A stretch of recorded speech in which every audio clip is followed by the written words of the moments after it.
Hello everyone, welcome to my channel. Today I'll show you one specific example of a product that I work with or I sell. So that will help you to understand what is it to work in medical sales and how much more you need to know outside of just the product itself, but also who do you sell to, who do you talk to educate and to show the product to. If you're interested, keep watching this video. Please hit that subscribe button if you haven't, and let's go. Okay, first of all, I want to say thank you to everyone who sent me questions and comments. And two people actually asked me to show what kind of products I sell and to give an example of what I sell and what I do.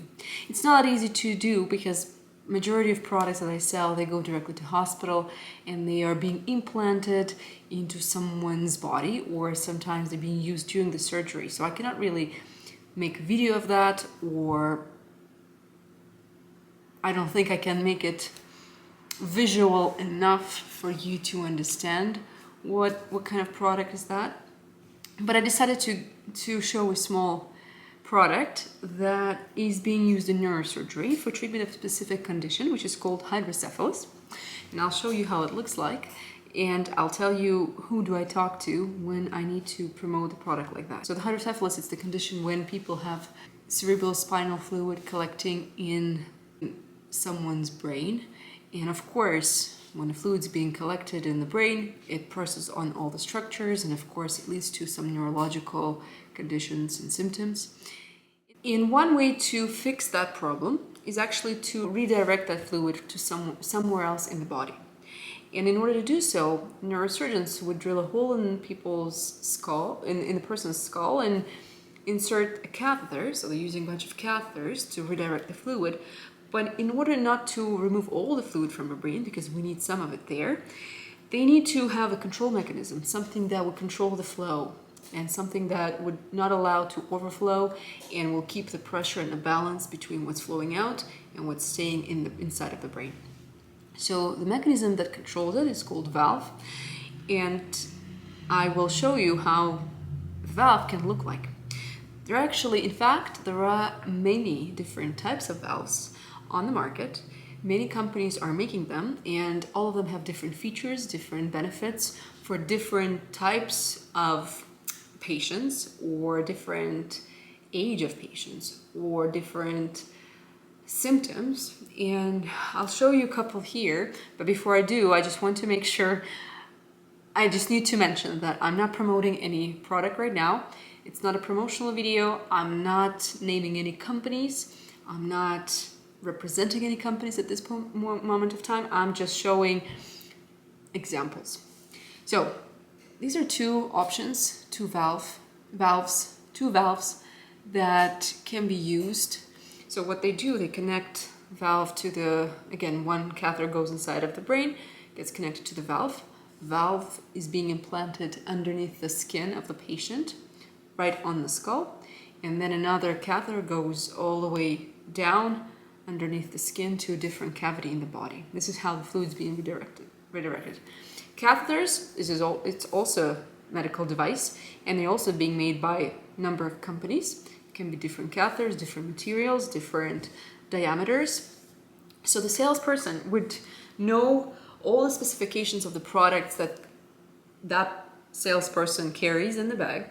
Obviously, all the details about how the valve works, what kind of material is being used for production of the catheter, of the valve itself. But not only that, salespeople would need to know the competition, what's out there, and what's being used for different types of hydrocephalus, what works better for a certain patient group. On top of that, salesperson would be working in the surgical suite to educate nurses on how to prep the valve before it gets implanted. And of course, it needs to be prepared a certain way so nothing gets damaged and it's ready to be used in the patient. After it's been implanted, some valves, they have a special mechanism inside that can be manipulated from outside of the patient's brain. What happened in that case, that a special tool with magnet, and again, I'm showing you a tool here, but without any names, any company names, any specifics. I'm just showing you this is the tool that can go on top of the valve where it's implanted, and it has a magnet inside that can be again manipulated, and it can change the setting, which means that it can change the rate of flow with which the fluid is traveling from the brain to other places. So that is being done outside of surgical suite. It's been done in a clinic. So this is where salesperson also plays a role, because salesperson would need to know how to use that tool, the magnet, how to manipulate it on patients, and of course, salesperson would need to know all the symptoms that are associating with a high flow, low flow of the fluid, so they can know which way the magnet and the setting should be turned on or off.